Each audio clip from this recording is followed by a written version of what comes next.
안녕하세요. 레버리지 랜드에 오신 것을 환영합니다. 이번 시간에는 중국 투자와 관련하여 알아보려고 합니다. 그럼 지금부터 2023년 시읍 ETF에 반드시 투자해야 하는 이유에 대해서 알아보겠습니다. 중국 투자자라면 반드시 들고 있어야 할 ETF. CWEB 그리고 YINN ETF 전격 비교. CWEB ETF에 대해 먼저 알아보겠습니다. 지금부터 줄여서 간단히 CWEB이라고 하겠습니다. CWEB은 중국 테크주를 추종하는 KWEB ETF를 2배수로 추종하는 레버리지 ETF입니다. 그럼 CWEB의 원조 KWEB ETF의 구성 종목을 하나하나 살펴보겠습니다.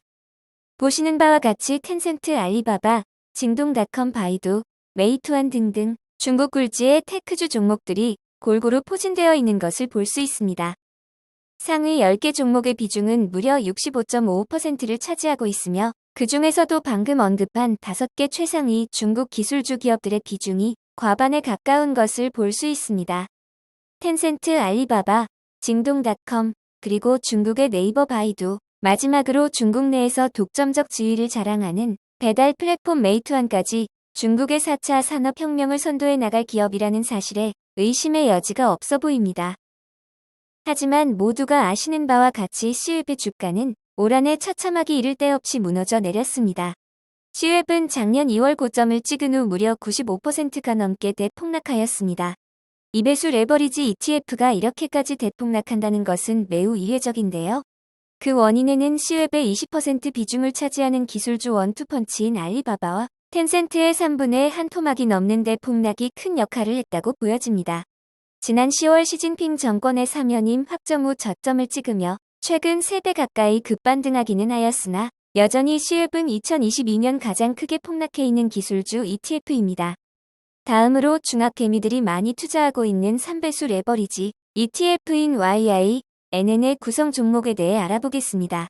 YINN은 홍콩 시장에 상장해 있는 기업들을 위주로 구성되다 보니 항생테크 ETF로도 대변이 되고 있습니다. 메이투안과 텐센트, 알리바바가 각각 10%에 가까운 높은 비중으로 1, 2, 3위를 차지하고 있는 것을 볼 수 있습니다. 하지만 CWEB과 다른 부분은 여기서부터입니다. 4위에 중국 건설은행이 차지하고 있고 5위는 중국 바이오 회사인 우시바이오입니다.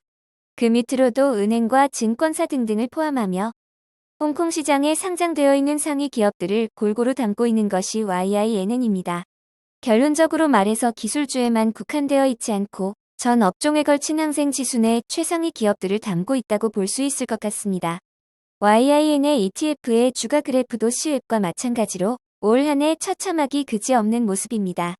비록 최근 급격하게 상승하며 많이 회복되었다고는 하지만 고점 대비 하락률은 여전히 90%가 넘는 상황입니다. 시장의 지수를 추종하다시피 하는 ETF인 만큼 이 같은 대폭락은 매우 이례적인 모습인데요.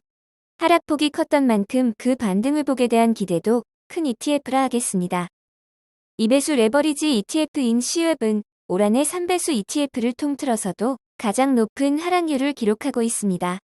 2배수 레버리지 ETF가 고점 대비 하락률 90을 넘어섰다는 것은 이미 닷컴 버블과 리먼 브라더스급의 대폭락을 경험하고 있는 것이라고도 해석할 수 있을 것입니다. 참고로 CWEB은 지난 6월에 주식이 녹아내릴 위기에까지 내몰리며 10대1 주식 병합이 되었고 최근 급반등했다 하더라도 주식 가격은 여전히 병합전 가격으로 보면 5달러대에 머무르고 있는 모습입니다.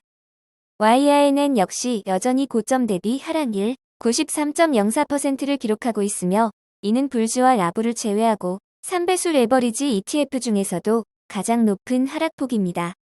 그래도 불주와 라부가 올 한해 역대급 대폭락 역사를 써내려가고 있다 보니 2배수 레버리지 ETF인 CWEB과 비교해서 3배수 레버리지 ETF인 YINN은 함께할 친구가 있다 보니 그나마 외롭지는 않아 보이네요. 중국은 2023년부로 완전히 위드 코로나로 전환하면서 지난 3년간 고수해오던 제로 코로나 정책을 완전히 포기했습니다. 이제 해외 입국자에 대한 격리도 해제되었으며 앞으로는 세계 각국은 중국과 더욱 활발한 교류가 일어나게 될 것으로 예상됩니다. 이와 더불어 중국 정부는 그동안 강조해오던 빅테크 기술주 기업에 대한 반독점 원칙에 한 발 물러선 모습을 보이며 기업의 성장도 신경을 쓰겠다는 입장을 분명히 하였습니다. 또한 미국과의 패권 전쟁으로 인한 피해를 의식한 듯 서로 협력하고 상생할 수 있는 방안을 모색하겠다고 발표하며 긴장을 완화시키는 등 국제 정세가 변화될 조짐이 이곳저곳에서 나타나고 있는 모습입니다. 이미 전 세계 경제는 중국을 빼놓고는 논할 수 없게 되었으며 중국 내 무수한 자원과 15억 인구는 여전히 매력적인 소비 시장임에 틀림이 없습니다. 아무리 세계가 블록 경제를 외쳐댄다 하여도 글로벌 동조 없이는 그만큼 산업의 발전 속도도 둔화될 수밖에 없을 것입니다.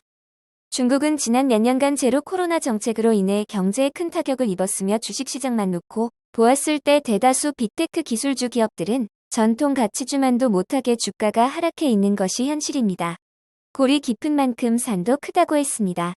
2023년에는 중국의 강력한 경기 부양책과 더불어 그동안 투자자들로부터 과하게 소외받아왔던 테크 기업들이 크게 반등하는 한 해가 될 것입니다.